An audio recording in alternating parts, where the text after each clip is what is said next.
Hello my dear student, शिक्षा coaching classes के YouTube channel में मैं आपका स्वागत करती हूं। आइए स्टूडेंट्स, आज हम क्लास 12 नया सेशन 2021-22 के लिए सब्जेक्ट मैथ्स का यूनिट फर्स्ट संबंध एवं फलन रिलेशन इन फंक्शंस का एक्सरसाइज 1.1 का क्वेश्चन फर्स्ट और सेकंड को सॉल्व करते हैं। ठीक है स्टूडेंट्स, तो देखते हैं हम क्वेश्चन फर्स्ट एंड सेकेंड का सॉल्यूशन। देखिए स्टूडेंट्स, ये है आपका एनसीईआरटी मैथ्स का क्वेश्चन नंबर फर्स्ट एक्सरसाइज 1.1 का। निम्न प्रश्नों में स्वतुल्य सममित और संक्रामक संबंध बताइए। देखिए ये प्रश्न कुछ अलग तरीके से लिखा हुआ है बुक में, लेकिन मैंने यहाँ पे छोटा करके लिख दी हूँ। मतलब जो भी प्रश्न दिए हुए हैं उनमें आपको स्वतुल्य सममित और संक्रामक संबंध को बताना है। ठीक है, स्वतुल्य सममित और संक्रामक हम बहुत पढ़े हैं, इसके पहले भी सारे एग्जाम्पल्स में स्वतुल्य सममित और संक्रामक ही बताना था हमको। तो ये भी बहुत इजी क्वेश्चन है स्टूडेंट्स, आप बिना पेन चलाए इसका सॉल्यूशन आप निकाल सकते हो। अगर पहले के सभी लेक्चर्स को आपने अच्छे से समझा हो तो आपको जो है इसमें पेन चलाने की ज़रूरत नहीं होगी और आप बता सकते हो कि ये स्वतुल्य है या सममित है या संक्रामक है। और थ्योरी लिखना तो आपको आता ही है, बहुत सरल तरीके से मैंने आपको थ्योरी लिखना सिखाई हूँ। तो देखिए पहले का पहला क्वेश्चन क्या है, तो पहले का पहला क्वेश्चन ये है कि समुच्चय ए और इसमें एलिमेंट्स दिए हुए हैं 1 2 3 13 एंड 14। कहने का मतलब ये है कि जो सेट ए है उसके अंदर 1 से लेकर के 14 तक एलिमेंट्स दिए हुए हैं। में संबंध आर इस प्रकार परिभाषित है कि आर बराबर X Y such that 3x minus वाई इक्वल 0। फाइनली यहाँ जो रिलेशन है वो इस तरह से है दिए गए समुच्चय में। देखो मैंने आपको बताई थी, जहाँ पर भी संबंध अगर दिया है तो उसके साथ एक समुच्चय भी देना बहुत ज़रूरी है। तो देखिए हमारे पास में जो समुच्चय है A 1 2 3 14 तक के जो एलिमेंट्स है उसमें इस प्रकार का संबंध रहेगा। किस प्रकार का संबंध रहेगा कि एक्स वाई, मतलब जो एक्स वाई एलिमेंट्स होंगे वो आपस में इस तरह से संबंधित रहेंगे 3x माइनस वाई इक्वल 0 के रूप में। ठीक है, अब देखो ये आर जो है ये अभी निर्माण रूप में दिया है, इसको हम रोस्टर फॉर्म में कन्वर्ट कर लेते हैं ताकि समझने में हमको आसानी हो। तो देखिए भाई, इसको रोस्टर फॉर्म में कन्वर्ट करने के लिए क्या करेंगे, तो ए का ए से ही संबंध निकालना जाता है ना, उसी सेट का उसी सेट से संबंध निकालते हैं। तो मान लो आपके पास में देखिए ए के अंदर क्या क्या एलिमेंट्स दिए हैं स्टूडेंट्स। ए के अंदर जो एलिमेंट्स है वो है 1 2 3 14। ठीक है, अब हमको ए का ए से ए से संबंध निकालना पड़ेगा। भाई सिंपल सी बात है, ए का ए से ही संबंध निकालना पड़ेगा।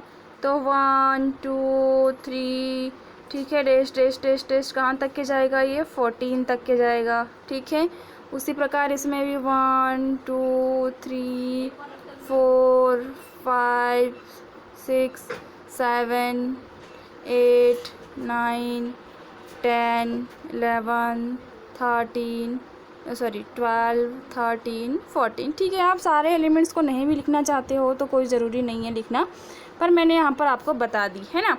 अब इन दोनों में आपस में संबंध जो दिया है वो किस तरह से संबंध है कि जो y का मान है ना, जो y का मान है वो कैसे होगा। देखिए जो y का मान है वो होगा 3x, देखिए ये है 3x माइनस वाई बराबर 0 के रूप में, है ना। जो दोनों एलिमेंट्स हैं उनके बीच में संबंध कैसे दिया हुआ है, y बराबर 3x माइनस 1 के रूप में। ठीक है, इसको लिख लेते हैं फिर से, 3x माइनस वाई इक्वल 0 के रूप में। 0 के रूप में संबंध दिया है स्टूडेंट्स इन दोनों के बीच में, दोनों सेट्स के बीच में। अब भाई 3x माइनस वाई का मतलब है क्या यहाँ पे। ठीक है, यहाँ पे हम x की जगह वैल्यू पुट करेंगे। मतलब आपको पता है जब हम क्रमित युग्म बनाते हैं, कार्टेशियन प्रोडक्ट बनाते हैं, तो इस पहले a के, मतलब कि ये जो पहला वाला a है उसके मान x की जगह रखते हैं, तो ये दूसरे वाले a में जो मान रहते हैं वो y के मान निकल के आते हैं। मतलब इसके मान को हम y के लिए यूज़ करते हैं और इसके जो एलिमेंट्स हैं इसके अंदर जो मान होते हैं उसको हम x के लिए यूज़ करते हैं।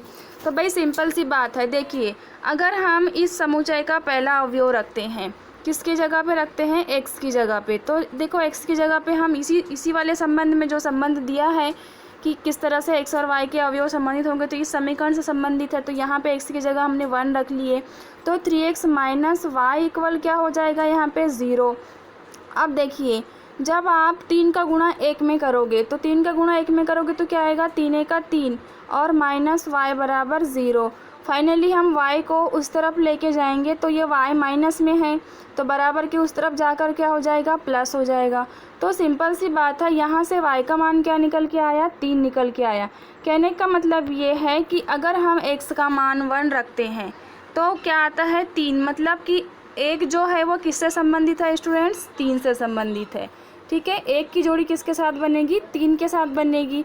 अब हम देखते हैं, सपोज़ इसी समीकरण में हम जो है 1 की जगह 2 रख के देखते हैं। 1 की जगह क्या रख के देखते हैं, हम 2 रख के देखते हैं। तो देखो हम यहाँ पे जहाँ 1 रखे थे वहाँ पे 2 रखेंगे। तो सिंपल सी बात है, जब हम 2 रखेंगे, है ना, जब हम 2 रखेंगे तो 3 का गुणा 2 में हो जाएगा, तो 3 दूनी 6 माइनस वाई बराबर 0। अब ये y को उधर भेजेंगे तो y प्लस है तो उधर जाके माइनस है तो उधर जाके प्लस हो जाएगा। मतलब कि y का मान कितना निकल के आया, यहाँ पे y का मान 6 निकल के आया। कितना निकल के आया, 6। कहने का मतलब ये है कि अगर हम इस समुच्चय में, ठीक है, अगर हम 1 रखेंगे तो इधर किसके साथ में जोड़ी बना रहा है, वो 3 के साथ में। अगर 2 रखेंगे तो 2 रखने के बाद में क्या आ रहा है, 6 आ रहा है। ठीक है, मान लो अगर हम 3 रखते हैं, तो चलो देख लेते हैं 3 रखने के बाद में क्या आ रहा है। ठीक है, 3 रखने के बाद में क्या आएगा, 3x माइनस 1 इक्वल 0 था। अब यहाँ पे 3x माइनस वाई इक्वल 0, अगर हम यहाँ पे x की जगह हम 3 रखेंगे तो सिंपल सी बात है, ठीक है, 3 का गुणा किस में हो जाएगा, 3 में। तो 3 तिया कितना होता है, 9, और ये माइनस वाई बराबर 0। जब हम यहाँ से y को मतलब पक्षांतर करेंगे तो उधर जाके प्लस हो जाएगा। मतलब y बराबर क्या निकल के आ रहा है, यहाँ पे y बराबर निकल के आ रहा है 9। क्या निकल के आ रहा है, 9। मतलब 3 का जो संबंध है वो इधर के किससे होगा, तो 9 से होगा। मतलब ऐसे ही हम देखें तो देखो, 1 का मतलब 1 में 3 का गुणा करेंगे तो 3, 2 में 3 का गुणा करेंगे तो 6, 3 में 3 का गुणा करेंगे तो 9। समझ जाओ आपकी जितने भी a के अवयव है, तो जो b के अवयव है वो a के अवयव के 3 गुने हैं। तो भाई देखो सिंपल सी बात है, इस समीकरण में अगर हम देखें तो इस समीकरण के अकॉर्डिंग अगर हम y को पक्षांतर करते हैं, मान के चलो, तो y उधर जाएगा तो प्लस हो जाएगा। तो ये 3x बराबर y है, या इसको आप y बराबर 3x भी लिख सकते हो। कहने का मतलब y और x के बीच में आपस में किस तरह से रिलेशन है, y बराबर 3x को क्या पढ़ेंगे हम, y बराबर 3x को पढ़ेंगे कि जो y का मान है वो x के मान का कैसा है, 3 गुना है। और जब हमने रिलेशन निकाले तो रिलेशन में भी ध्यान दीजिए, 1 का 3 गुना 3 होता है, 2 का 3 गुना 6। 3 गुना मतलब इनमें सब में किसका गुणा हो रहा है, 3 का गुणा हो रहा है। देख लीजिए, 3 में अगर 3 का गुणा होगा तो 9 आएगा। अब भाई इसी प्रकार अगर 4 की बात करें तो 4 में अगर 3 का गुणा होगा तो क्या आएगा, 12 आएगा, है ना। सिंपल सी बात है, 4 में 3 का गुणा करेंगे तो क्या आएगा, 12 आएगा। और 5 में 3 का गुणा करेंगे तो कितना आएगा, 15 आएगा। अब ये बताइए, क्या इस अवयव के अंदर 15 है क्या, बिल्कुल नहीं है। क्यों नहीं है, क्योंकि हमने देखे कि इसमें जो a में जो अवयव है वो तो 14 तक ही है। कहाँ तक के हैं, वो तो 14 तक ही है। तो अब बताइए, जब हम इसको रोस्टर फॉर्म में कन्वर्ट करेंगे संबंध को, है ना, तो इसमें हम 1 का संबंध 3 से करेंगे, 2 का 3 से करेंगे, 3 का 9 से, और 4 का किससे, 12 से। लेकिन 5 का अगर हम 15 से निकालेंगे तो ये तो गलत हो जाएगा। क्यों, क्योंकि 5 अगर यहाँ पे 5 है मान के चलो, ठीक है, इसमें 5 है, इस वाले है 5, लेकिन हमने वहाँ लिखे नहीं है। समझो 1 2 3 4 5 डैश डैश डैश डैश कहाँ तक के जा रहा है, 14 तक के। तो इधर संबंध बनाने के लिए ये वाले जो अवयव है उसमें 15 भी शामिल होना चाहिए। लेकिन जो समुच्चय A है उसके अंदर तो 1 से लेकर 14 तक के ही अवयव है, एलिमेंट्स है। तो क्या ये वाला क्रमित युग्म बन सकता है क्या, बिल्कुल नहीं। तो हम 5 की जोड़ी 15 से, यानी कि 5 15 6 18 नहीं लेंगे, क्योंकि इधर भी एलिमेंट्स होना चाहिए, वरना इनका कोई मतलब ही नहीं रहेगा। तो कुल मिला के जो रिलेशन है, रिलेशन के अंदर जो कार्टेशियन प्रोडक्ट है वो इतने ही रहेंगे, 1 3 2 6 3 9 4 12, इससे ज़्यादा नहीं और इससे कम भी नहीं होंगे अकॉर्डिंग टू रिलेशन। ठीक है, इन दोनों के बीच में जो रिलेशन है उसके अकॉर्डिंग, क्योंकि क्या रिलेशन है इन दोनों के बीच में, इन दोनों के बीच में रिलेशन है कि 3x - y बराबर 0 होना चाहिए। ठीक है, तो इस तरह से जब हमने देखें तो इसका जो क्रमित युग्म ये जो निर्माण रूप में दिया था, निर्माण रूप को आपको क्या कर लेना है, रोस्टर फॉर्म में कन्वर्ट कर लेना है। और ये चित्र बनाना है तो बना लीजिए, नहीं तो कोई बात नहीं, ये तो मैंने सिर्फ आपको समझाने के लिए बताई हूँ ताकि आपको सवाल जो है वो कठिन ना लगे, और बहुत सरल भी है, ये कठिन नहीं है। ठीक है, आपको मैथ से डरना नहीं है, आपको बेसिक चीज़ें समझना है अच्छे से। अब देखिए, हमको स्वतुल्य, सममित और संक्रामक चेक करने बोला है, तो देखिए अब हम चलते हैं स्वतुल्य की ओर, है ना। और सबसे पहले तो स्वतुल्य की ओर चलने से पहले हम भाई देखो, संबंध में ही हमको स्वतुल्य, सममित और संक्रामक बताना पड़ता है। तो संबंध क्या है भाई, देखो संबंध में ये है 1 3 2 6, फिर 3 9 और 4 12, यही तो है संबंध के अंदर। अब इन्हें देखिए आप अब दिया गया संबंध R स्वतुल्य होगा। भाई ये तो लिखने का तरीका मैंने सभी एग्जाम्पल्स में यही लिखी हूँ और आपको भी यही लिखना है, ये बहुत सरल शब्दावली है। दिया गया संबंध R स्वतुल्य होगा यदि A एलिमेंट R या A बिलोंग्स टू R। देखिए, हमने स्वतुल्य की परिभाषा या सूत्र में देखे थे कि अगर स्वयं का स्वयं से संबंध है हो तो उसको हम स्वतुल्य कहते हैं। अब मुझे बताइए, क्या इस R के अंदर कोई ऐसा क्रमित युग्म दिखाई दे रहा है आपको जिसमें स्वयं का संबंध स्वयं से है? ऐसा है क्या 1 का 1 से, या 2 का 2 से, या 3 का 3 से, या 4 का 4 से, या 6 का 6 या 9 का 9 से, 12 का? नहीं, बिल्कुल नहीं है। तो भाई देख के ही स्पष्ट दिख रहा है यहाँ पे कि जब इनके बीच में आपस में स्वयं का स्वयं से कोई संबंध ही निकला, कोई क्रमित युग्म में ऐसा लिखना ही नहीं कि जिसमें प्रथम अवयव और द्वितीय अवयव समान हो, तो क्या दिया गया जो संबंध है वो स्वतुल्य होगा क्या? बिल्कुल नहीं होगा। तो हम क्या लिखेंगे, चूँकि A नॉट एलिमेंट R या नॉट बिलोंग्स टू R, इसीलिए दिया गया संबंध R स्वतुल्य नहीं है। सिंपल सी बात है। ठीक है, क्या लिख देंगे हम, इसीलिए दिया गया संबंध R स्वतुल्य नहीं है। ये थ्योरी की परिभाषा या शब्दावली तो आप सारे एग्जाम्पल्स में भी यूज़ किए हैं और आपको ऐसे ही करना है। अब देखिए, सममित की बात करते हैं, सममित की बात करते हैं। चलो सबसे पहले तो कार्टेशियन प्रोडक्ट को देखो, आप आसानी से बता सकते हो कि ये सममित है या नहीं। कार्टेशियन प्रोडक्ट में देखो, सममित में क्या होता था, अगर ए बी का संबंध है आपस में, मतलब ए का बी से संबंध है तो वही संबंध बी का ए से भी होना चाहिए। ठीक है, अब देखिए, मान लो कोई एलिमेंट्स लेते हैं यहाँ पे, जैसे 1 और 3 लेते हैं। ठीक है, मान लो अगर हम 1 का 3 से संबंध है 1 का 3 से, किस रूप में है वो भी, क्या यही संबंध 3 का 1 से है क्या?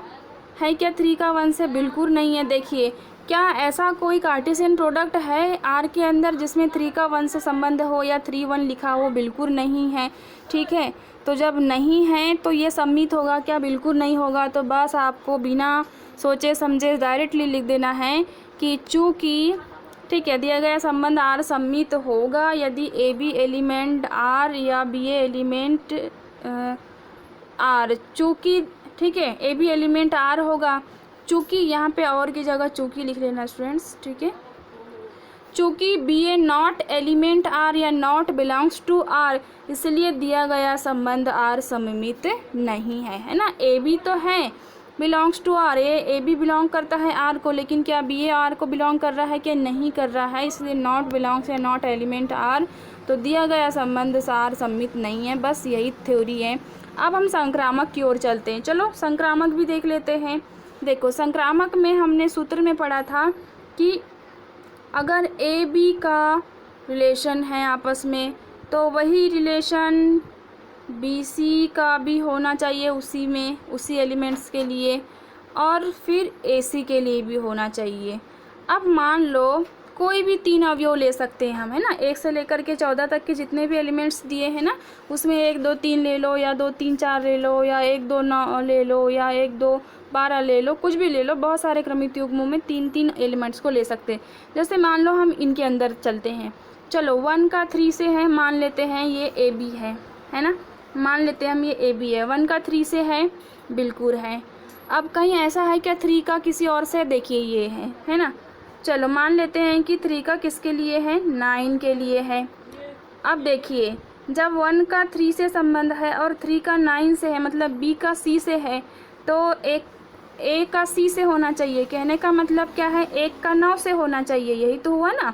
क्योंकि देखो कौन कौन शामिल हुए हैं यहाँ पे इनके लिए, एक तो 1 शामिल हुआ है, फिर 3 शामिल हुआ है, फिर 9 शामिल हुआ है। ठीक है, यही शामिल हुए हैं 1 3 9।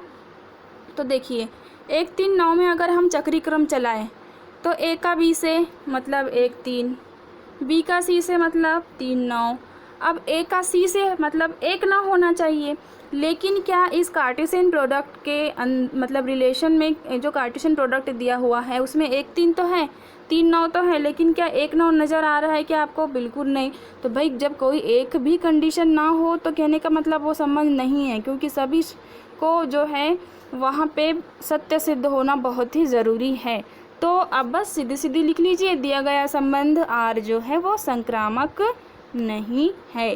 ठीक है, थ्योरी तो वही रहेगा, दिया गया संबंध R संक्रामक होगा यदि AB element R, BC element R, परंतु 1 9 एलिमेंट नॉट एलिमेंट लिखना स्टूडेंट्स, मेरे से यहाँ गलती हो गई है, नॉट एलिमेंट R, अतः संबंध R संक्रामक नहीं है। ठीक है, AB एलिमेंट तो R है, BC भी है, लेकिन AC नहीं है। ठीक है, कोई भी हो यहाँ पर, अगर हमने 1 3 भी लेके चले हैं तो आप जैसे 2 6 भी लेकर देख लीजिए, 2 6 लेके देखें मतलब ये AB है, तो इधर कहीं BC मतलब कहने का मतलब 2 के साथ में कोई ना कोई एलिमेंट्स रहना चाहिए द्वितीय घटक में, लेकिन यहाँ ऐसा कोई भी नहीं है। ठीक है, 3 9 का तो हमने देख लिए। अब 4 12, अगर 4 12 है तो 12 का किसी और के साथ में संबंध होना चाहिए, लेकिन यहाँ पे ऐसा नहीं है। ठीक है स्टूडेंट, देखिए हमने तीनों शर्तों को इसमें देख लिए, कितना सरल था ये क्वेश्चन, बहुत ही सरल था। ठीक है, आसानी से हम क्रमिक युग्म बनाकर चेक कर सकते हैं कि स्वतुल्य है या नहीं है। तो आप जो है इसके सॉल्यूशन को समझने से पहले तो आप मतलब जो सेट है और जो संबंध है वो क्या कहना चाह रहा है, आखिर कैसा संबंध है दोनों के बीच में, है ना। चाहे तो आप एक डायग्राम बना लीजिए समझने के लिए, उसके बाद में आप जो है स्वतुल्य, सममित और संक्रामक को जो है आसानी से समझ सकते हो। ठीक है स्टूडेंट्स, तो ये है आपका क्वेश्चन फर्स्ट। अब हम चलते हैं क्वेश्चन नंबर सेकेंड की ओर। ठीक है, क्वेश्चन नंबर सेकेंड क्या कह रहा है, देखो फर्स्ट का सेकेंड क्वेश्चन है ये, प्राकृत संख्याओं के समुच्चय n में r बराबर X Y such that y equal x plus 5 तथा x लेस देन 4 द्वारा प्रदत्त परिभाषित संबंध r। कहने का मतलब देखिए यहाँ समुच्चय जो है वो नेचुरल नंबर है ना। किसका समुच्चय बोल रहा है, प्राकृत संख्याओं के समुच्चय n में। n क्यों, क्योंकि यहाँ पे नेचुरल नंबर बोलते हैं हम प्राकृत संख्या को, इसलिए कैपिटल N लिख लेते हैं। तो कुल मिला के यहाँ पर जो समुच्चय है वो क्या दिया हुआ है, देखो समुच्चय आपके पास में प्राकृत संख्या, और प्राकृत संख्या मतलब 1 से शुरू होने वाली संख्या। तो अब ये बताइए यहाँ पे जो प्राकृत संख्या है उसका कोई लिमिटेशन दिया है क्या आपको कि 1 से लेकर 5 तक लेना है या 1 से लेकर 10 तक के लेना है, बिल्कुल नहीं दिया है। तो यहाँ समुच्चय जैसे n की जगह आप a भी मान सकते थे, लेकिन हमने n ही ले लिए। ठीक है, तो n इक्वल 1 2 3 4 डिस इनफाइनाइट, कहाँ तक के जाएगा, इनफाइनाइट तक। अब देखो संबंध को लिख लेते हैं, दिया है संबंध, क्या दिया है भाई, देखो दिया है लिखने से बहुत सरलता जाती है, ये समझ में आ जाता है कि क्वेश्चन में क्या दिया है और करना क्या है। तो संबंध में r के अंदर X Y such that y equal x plus 5 and x less than 4, कहने का मतलब दोनों के बीच में y बराबर x प्लस 5 का संबंध है। ठीक है, दोनों के कहने का मतलब जब हम n का n से संबंध निकालेंगे तो जो एलिमेंट्स होंगे एक्स वाई के वो आपस में इस तरह से संबंधित होंगे। और यहाँ पे एक कंडीशन भी दे दिया है कि x का मान आपको जो है वो 4 से छोटा लेना है। भाई देखो x का मान 4 से छोटा लेना है, कहने का मतलब नेचुरल नंबर के अंदर से ऐसे मान उठाने जो 4 से छोटे हो। तो 4 से छोटे मतलब 1 2 3 को ही लेना है, क्योंकि इसमें तो बहुत सारे एलिमेंट्स हैं, अनंत तक के हैं, सभी को तो हम ले नहीं सकते। भाई ठीक है, 4 5 6 से भी कंडीशन दे देता, लेकिन यहाँ पे 4 x लेस देन 4 होना चाहिए। ठीक है, देखिए अब हम क्या करते हैं, आर जो है वो निर्माण रूप में दिया हुआ है तो इसको रोस्टर रूप में बदल लेते हैं ताकि दोनों में जो है हमको आसानी हो। समुच्चय तो ऑलरेडी मतलब दिया था तो हमने उसको रोस्टर फॉर्म में लिख लिए। अब देखो आर को जो है कैसे बदलेंगे भाई, तो हम यहाँ पे सबसे पहले आर को जो है किस में बदलते हैं, रोस्टर फॉर्म में, है ना। आर बराबर क्या दिया हुआ है, मतलब संबंध जो है वो निर्माण रूप में देखो ये है y बराबर x प्लस 5। ठीक है, क्या दिया हुआ है हमारे पास में, ये दिया हुआ है कि एक्स वाई सच दैट, ठीक है, y बराबर sorry students x plus 5, X Y such that y बराबर x plus 5।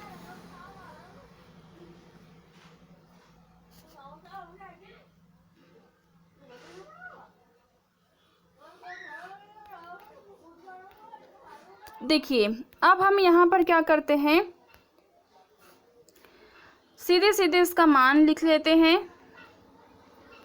X Y such that y बराबर x प्लस 5, एक्स प्लस 5।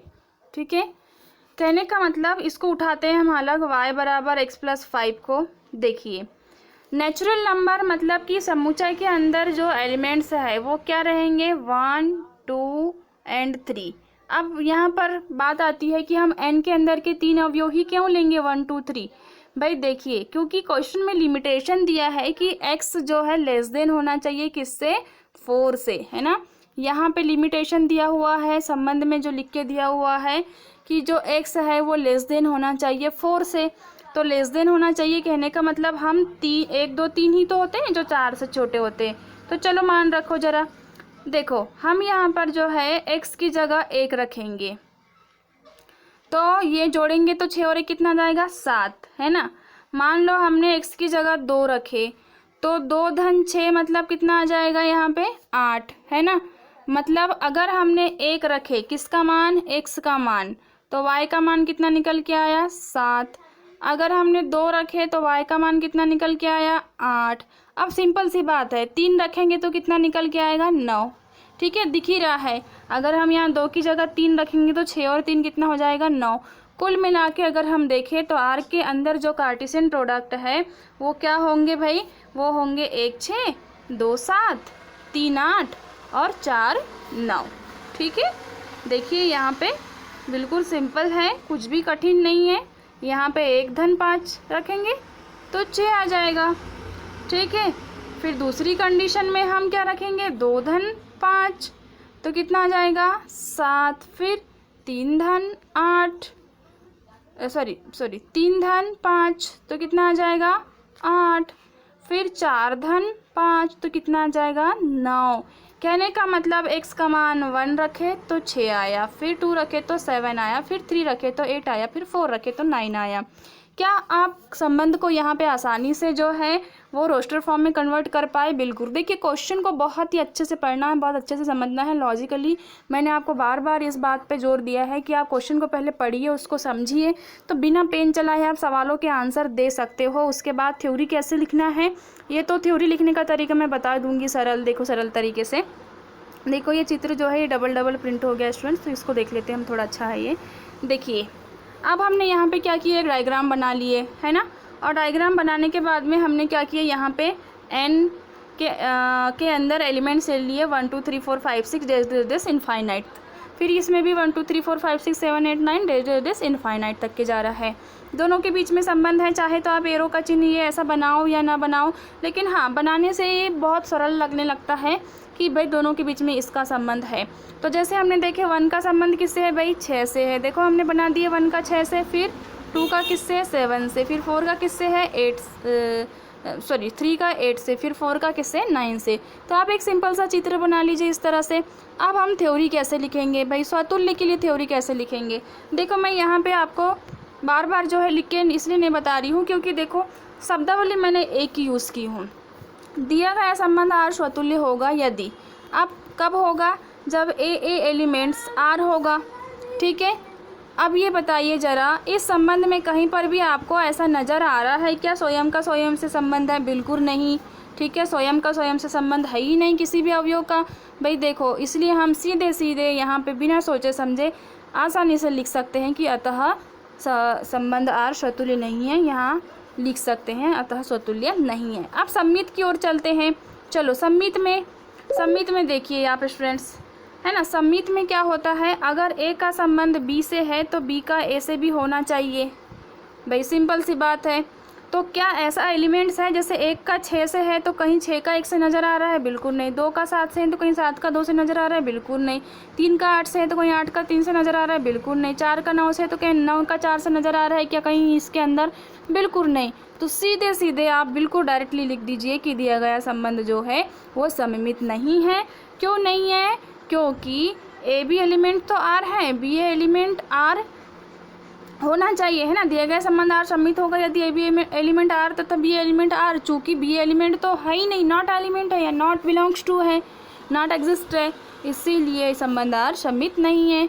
अब देखिए संक्रामक की ओर चलते। चलो संक्रामक में देखो ज़रा, संक्रामक में कोई भी 3 अवयव लेने पड़ते हैं। चलो इसके कार्टेशियन प्रोडक्ट को देखो। जैसे मान लो 1 6 है, ओके, तो क्या 6 वाला है क्या कहीं यहाँ पे? बिल्कुल नहीं है। 2 7 है तो कहीं 7 वाला नज़र आ रहा है क्या इधर? बिल्कुल नहीं नज़र आ रहा है। क्योंकि भाई ए बी सी में होता क्या है आपको पता ही है कि अगर ए का बी से है तो बी का किससे होता है? सी का।